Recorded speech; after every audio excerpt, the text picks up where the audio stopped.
Olá, boa tarde a todos. Hoje é um dia super interessante. Vamos ver se aqui o Instagram não vai dar problema igual no dia anterior. Parece que tá dando tudo certo. A gente vai falar com o Tássio Terres. Ele é assessor de investimentos, sócio da Zá Investimentos e tem muito a acrescentar aqui pra gente. E o tema da live de hoje é: por que meus investimentos estão rendendo menos? Como investir em momentos de crise? E aí, enquanto ele não chega aqui, eu vou fixar o tema. Como investir? Aí a gente aguarda ele chegar aqui e a gente já entra na solicitação. Aqui eu vi que ele já chegou. Daqui a pouco ele está conectando aqui com a gente. E hoje o tema vai ser muito interessante. Olá, Tássio. Oi, Rodrigo, boa tarde. Opa, Tudo boa bem? tarde. Tudo bem? Tudo Bom, ótimo. hoje deu certo. Aqui no Instagram não deu problema igual ontem. Ah, que bom, que bom. Tá me ouvindo bem? Como é que tá por Ah, aí? tá tudo perfeito. Muito obrigado pelo aceite do convite. E aí, Perfeito. se a nossa conversa se alongar, a cada 20 minutos eu vou salvando e começando de novo para garantir, para a gente não perder. Fechado, fechado. Não, então, primeiro, eu agradeço aí o convite para a gente estar conversando um pouquinho, né? Sei que tu hoje aborda vários temas, né? Alcança várias pessoas, então é sempre interessante a gente conseguir trazer um pouco aí da bagagem que a gente tem e falar um pouco aí desse assunto que a gente gosta bastante e, querendo ou não, né, dado o atual momento, está trazendo aí muita curiosidade, que é como lidar atualmente com esse nosso mercado financeiro, né? É, Então, exatamente.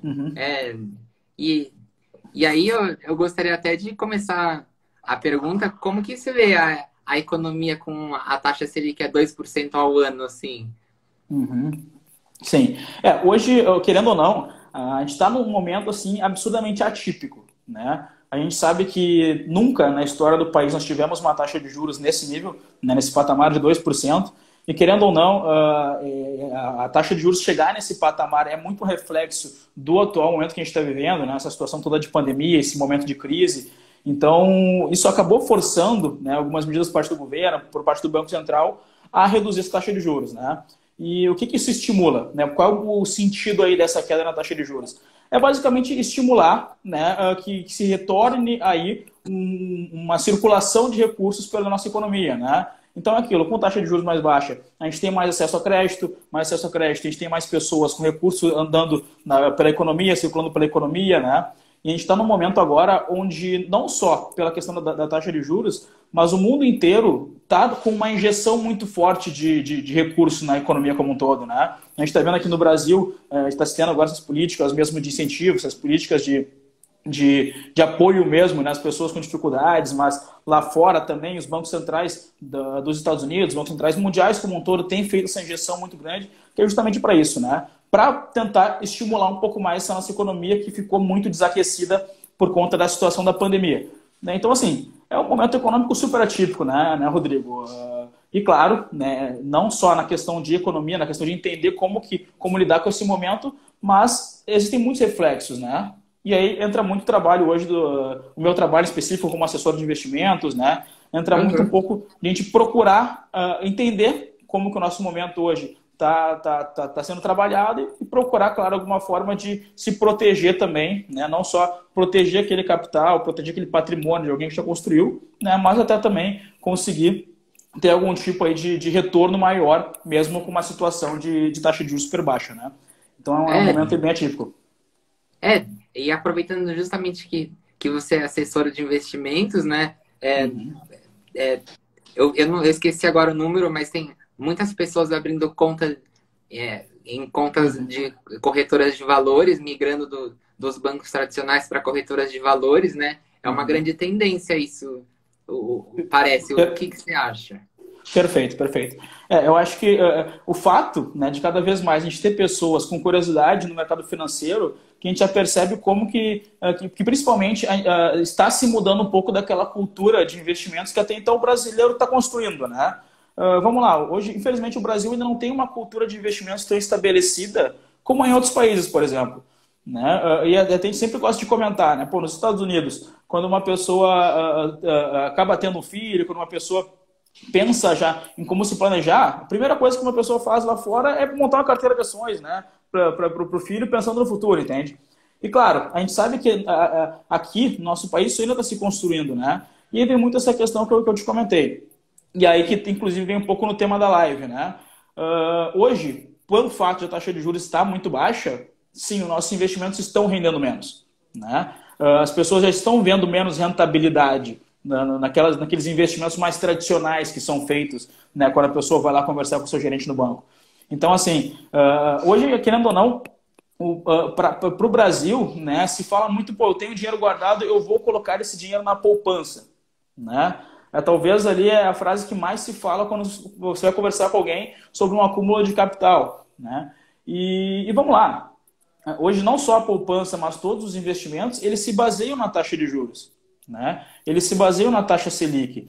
Então, assim, ao passo de que essa taxa ela foi caindo com o passar dos anos, né? Por exemplo, lá atrás, lá em 2015, 2016, nós tínhamos taxa de juros acima de 2% ao ano. Desculpa, acima de 2 dígitos, né? Tivemos taxa de juros na casa de 14%, né? De taxa de juros. Então, muito diferente. Exato. Então, assim, aquele sonhado 1% ao mês era muito simples lá atrás, né? Na poupança, inclusive, se conseguia algo próximo a isso, né? Só que essa realidade ela foi mudando, né? À medida que o Brasil foi aquecendo economicamente, deu liberdade de o Banco Central ir cortando essa taxa de juros. Tanto que hoje, né, Rodrigo, bem como tu bem colocou no começo da live, a nossa taxa de juros está em 2%. Ou seja, né, aquele investimento mais tradicional, né, de renda fixa feito no banco, remunera 2% ao ano. Entende? E o pior, né, a gente falou na poupança. A poupança hoje ela entrega 70% dessa taxa Selic. Em resumo. O CDI, né? Exatamente. A gente sempre vai comentar de investimentos sobre ou o percentual do CDI, né, ou o percentual da própria Selic. Os dois andam muito semelhantes, né? Quando a gente fala em 100% do CDI, é bem como falar em 100% da taxa Selic. Então é exatamente isso, né? Hoje a poupança entrega 70% desse CDI, né? O que é isso? É 1,4% ao ano, né? Então, assim... E muita gente não sabe disso, né? Acho que até é possível afirmar para as pessoas fugirem da poupança, assim. Na minha visão, Perfeito. Não sei se eu posso afirmar isso.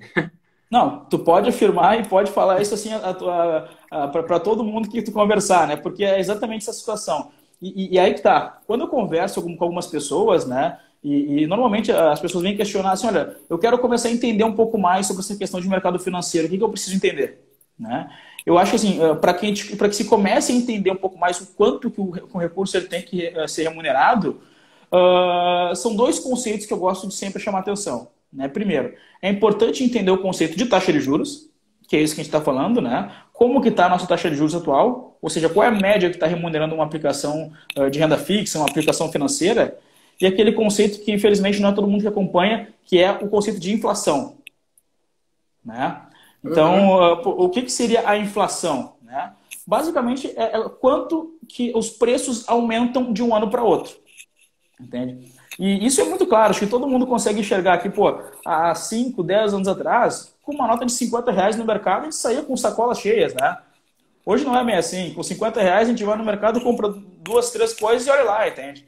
Então, isso é inflação, né? Isso é como a inflação se afeta no nosso dia a dia, né? E a questão acaba sendo muito essa, né, Rodrigo? Porque, por exemplo, a projeção para essa nossa inflação no final do ano, né, de acordo com o Banco Central, está em 2,05 para fechar o ano. Né? No caso, a nossa taxa de juros ela está em 2. Entende? Então é aquela questão, né? Pô, se os preços aumentam 2,05, mas se eu deixar o meu dinheiro na taxa de juros e aumenta 2, olha, basicamente igualou para menos, entende?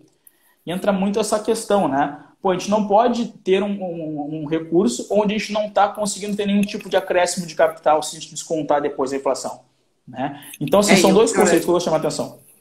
E o pior é ter um dinheiro no banco e saber que ele vai estar diminuído depois de um ano, né? Não só não ter rendido nada, né? Exatamente, exatamente. Eu sempre gosto de comparar, né? Vamos lá. E se a gente pegar hoje, né, quanto que foi a inflação do último mês, nem pegando o acumulado do ano, tá? A inflação de agosto, né, do mês de agosto, acumulado na inflação de agosto, foi 0,24. Ou seja, em resumo, né? os preços aumentaram 0,24% no mês de agosto, né? E é um exemplo bem claro, assim, até para tentar ficar um pouco mais prático, né? Essa caneta, né? Se eu fosse comprar essa caneta custasse R$ 100 em julho, por exemplo, tá? E eu tenho R$ 100 na minha poupança. Eu poderia comprar essa caneta em julho por R$ 100, né? A questão é que se eu optei, olha, não vou comprar em julho, vou comprar lá em agosto. Vou deixar meus R$ 100 na poupança, lá em agosto, no final de agosto eu tento comprar essa caneta, né? No final de agosto ela estaria custando 100,24, né? R$ 100,24. Só que na minha poupança, o meu recurso ele teria aumentado R$ 100 com 12, entende? Então, né, eu acho que é um exemplo bem claro, assim, de perda de poder de compra, porque a inflação, né, superou a rentabilidade que eu tive. Eu perdi poder de compra, né? Exatamente. Eu acho que esse é o principal ponto que todo mundo deve observar na hora de tentar entender como que está remunerando seu dinheiro para sempre, claro, estar vencendo a inflação e aí sim ter aquele chamado ganho real que a gente sempre procura, né? É, exatamente. E eu acho que o momento, principalmente agora esse ano, tá? Esse movimento das pessoas físicas, né? Buscando sair da renda fixa para renda variável e tá aí a importância da sua profissão para orientar essas pessoas, né? Porque não é Uhum. bem assim chegar lá porque pode se dar mal sem orientação, não é? Exato, exato. E aí entra muito aquele ponto que eu comentei, né? Eu acho que o melhor, né, o bom, se a gente pudesse poder dizer dessa situação toda que a gente está vivendo, é que está estimulando as pessoas a buscarem conhecimento, né? Acho que esse é o principal fator. Nunca a educação financeira foi tão falada, tão mencionada e tão divulgada aí pelos canais, né? Isso é super importante. Você tem muita informação hoje pelas redes, né? Só que, claro, né, para aquela pessoa que já constituiu, né, um patrimônio, para aquela pessoa que já entende bem que precisa conseguir fazer seu recurso se remunerar, é sim importante ter uma orientação, né? Por quê? Beleza, Tássio. Então quer dizer que a poupança eu não posso mais investir? Cara, se eu colocar no CDB de 100% do CDI lá que o meu gerente do banco também é ruim? Também é ruim, infelizmente, né? Hoje, 120% do CDI, por exemplo, que muita gente escuta isso, pô, como se fosse o melhor investimento do mundo. Cara, 120 CDI hoje tira 2,4% ao ano, entende? Então, ainda empata muito com a inflação, né? Dá um pouco ganho. Então, assim, está existindo cada vez mais um fluxo migratório para outras modalidades de investimento, né? Ah, Sim. vamos lá. Então, quer dizer que os investimentos agora estão ruins, eu tenho que colocar tudo em bolsa? Não, não necessariamente. Ah, A renda exatamente. é essa a questão, né? Cada pessoa deve conseguir respeitar muito bem o seu perfil de investimento, né? Eu acho que esse é o fator principal. Quando eu tenho pessoas que vêm conversar comigo, eu costumo dizer, tá, vamos lá, me diz o que tá rendendo mais aí, coloca o meu dinheiro lá e eu quero ver meu dinheiro crescer independente do que seja. Só que assim, cada pessoa tem uma maneira de lidar com diferentes aplicações, com diferentes investimentos, Tem né? que respeitar o perfil de cada um, né? Perfeito, perfeito. Então assim, está existindo bem, como tu bem falou, um fluxo migratório muito grande de recursos para renda variável, né? Para a Bolsa de Valores, né? E por que isso? Cara, ali em março, ali abril. Opa, alô, Ah, voltou agora. alô, alô. Voltou? Entrou uma ligação aqui. Ali em Ah, não, março mas. e abril, quando a gente teve aquele. Opa, tá me ouvindo bem? Ah, eu tô assim, talvez tenha dado um delay, mas acho que tô ouvindo. Beleza, eu te escuto perfeitamente. Ah, eu também. Fechado, fechado. Então, como eu estava falando, tá? Ali por março e abril, né? Quando a gente teve o auge da crise, logo quando se descobriu mesmo, né? E se entendeu a magnitude dessa pandemia que surgiu, a gente teve ativos no mercado de renda variável, de bolsa de valores específico, voltando para patamares super baixos, entende? Eu acho que entra muito essa questão, né? De, pô, o que é o perfil de cada pessoa, né? Cara, quando no final do ano passado, né, em 2019, pô, a gente via o mercado de bolsa subindo, subindo, subindo, bolsa passando 100 mil pontos, chegou a bater 110 mil pontos, 120 mil pontos, né? E a gente vê, às vezes escuta muitas pessoas falando, Tássio, a bolsa só sobe, eu quero colocar meu dinheiro na bolsa, né? Aí entra, inclusive, até um pouco da nossa expertise aqui de entender, cara, vamos lá, beleza, hoje a bolsa é dessa forma, mas o que pode acontecer daqui para frente, né? Se É, acontece algum crash, alguma situação assim mais forte, você conseguiria lidar com essa volatilidade? Conseguiria lidar né, com esses movimentos aí de queda, né, cara, não é todo mundo que conseguiu ter estômago para segurar aquela crise que teve em março e abril, entende?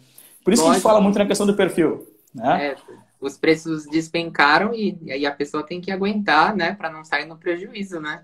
Exatamente, exatamente. E por isso que a gente gosta sempre de chamar atenção, né?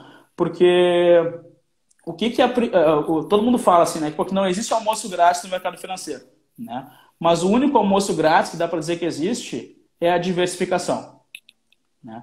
Esse é o ponto principal. Ah, tá, se renda fixa tá ruim, então quer dizer que tem que colocar tudo em bolsa? Não, não quer dizer que tem que colocar tudo em bolsa. Pô, mas tem perfil agressivo, da mesma forma, né? Inclusive, até aqui a gente gosta de brincar assim, né, cara? Inclusive, a gente pode enxergar quase como ajustar um time de futebol. Não se faz um time de futebol com 11 atacantes, mas eu falo que não se faz um time de futebol com 11 goleiros, né? É importante ter diferentes ativos, diferentes modalidades, sim, renda fixa, mas com outros tipos de índices, né? Diferentes formas de ser atreladas à remuneração, né? Fundos de investimentos, fundos multimercados, ações de boas empresas. Isso é assim que se constitui uma carteira de investimentos. Né? É assim que se monta, que se estipula, né?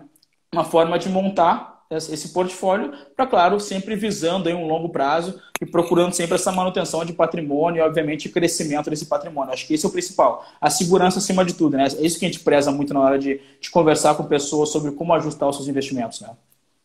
Perfeito. Exatamente. E, e agora falando de pessoas que, por exemplo, têm aversão a risco, não querem ir para renda variável e só querem ficar na renda fixa, né? Uhum. Como que é a sua visão?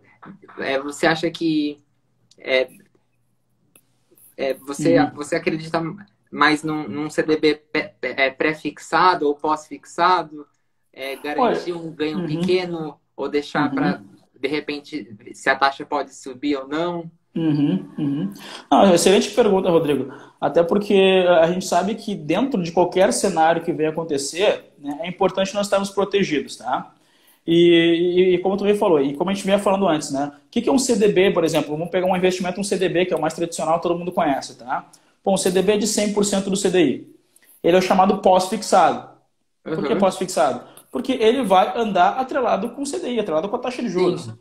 Então, por exemplo, lá em 2015, como eu citei, né, que a gente tinha uma taxa de juros de 14% ao ano, cara, um pós-fixado é excelente, mais de um por É. cento ao mês, super Aí tranquilo, dava sem muito. volatilidade. Exatamente. Só que hoje, um pós-fixado assim já não é mais tão interessante. Sim. Né? E o que a gente tem trabalhado muito? Tu comentou, pré-fixado. Excelente. Excelente, né? Por quê? E principalmente em períodos de mercado mais estressado. Cara, hoje, se a gente for fazer uma aplicação, a gente consegue investimentos que entregam na casa de 9, 10% ao ano. Entende? Para prazos um pouco maiores, né? Porém, E, é 10% ao ano. Né? Então, a e, gente é, sempre gosta de... Sim. e é totalmente diferente dos 2% da Selic. É uma diferença gigante. Exatamente, exatamente. E entra muito essa questão, né? Hoje, né, com uma Selic a 2, nós conseguimos pré-fixar na carteira um ativo que vai nos remunerar 10% em cada ano, cara, é uma diferença absurda, né? É. A questão é que, a gente sempre gosta de comentar, né? Existe no caso, o mercado financeiro, os investimentos, as aplicações, estão em três pilares, né? Um que é da liquidez, outro que é da rentabilidade e outro que é da segurança, né? Dificilmente a gente consegue os três no mesmo investimento. Seria o investimento perfeito, mas isso ainda não Sim. existe, né? No caso, pô, se eu quero liquidez e eu quero uma rentabilidade mais alta, a gente abre mão um pouco da segurança, né? E a gente entra na parte que nós falamos, né? Pô, vamos para investimentos de um pouco mais risco, de mais volatilidade, né? Vamos para ações, renda variável, né? Ou vamos lá, não, eu quero segurança e eu quero rentabilidade. Cara, eu abro mão um pouco da liquidez, né? Então acontece o quê? Pô, posso ir para esse pré-fixado, né? Sei lá, de 5, 6, 7% de 7 anos, né? Não temos mais liquidez, mas eu vou ter uma rentabilidade muito alta, né? Ah, não, mas eu quero segurança e eu quero liquidez. Aí a gente abre mão um pouco da rentabilidade, né? Por quê? Porque o meu ativo está seguro e eu posso tirar ele a qualquer momento. Cara, aí sim, a gente vai estar remunerando o CDI mesmo, a gente sabe que vai ter seguro, vai estar líquido. Então entra muito essa questão, né? Como não existe a gente conseguir esses 3 pilares no mesmo investimento, é importante a gente montar um portfólio com vários ativos, cada um no seu perfil, né? Por isso eu comentei, cara, é importante sim ter pré-fixado na carteira, é importante ter ações de boas empresas numa carteira, né? Por exemplo, ativo de segurança, como tu comentou, a gente tem renda fixa atrelado ao IPCA, né? Aquelas que pagam a inflação, né? O nosso IPCA é a inflação, pô, inflação mais 13, inflação mais 4, inflação mais 5% ao ano. Cara, se a inflação estourar, ou se a inflação for baixa, eu estou garantido o meu ganho real de 3, 4, 5%, entende? Então é aquilo, né? Cara, se eu tenho uma carteira bem dividida em diferentes modalidades, pô, o juro pode estar alto, o juro pode estar baixo, né? O mercado pode estar aquecido, pode não estar, crise ou não, né? A carteira ela vai estar segura, né? E ela vai conseguir sim te trazer uma rentabilidade acima da média, né? É o que eu costumo dizer. Quando a gente fala em manutenção de patrimônio, em questão de estruturar uma carteira de longo prazo, cara, a segurança é principal. Por isso que, claro, a gente trabalha sempre com uma diversificação bem feita, né? Ah, perfeita essa colocação dos 3 pilares. Não, não tem como agradar os três, tem que fazer escolhas, né? Exatamente. Eu posso só aqui encerrar, a gente continua na próxima, em seguida, só para garantir, porque ontem deu problema aqui. Eu vou Fechado, encerrar e fechado. já vou começar de novo. Maravilha. Até já, peraí. Até logo.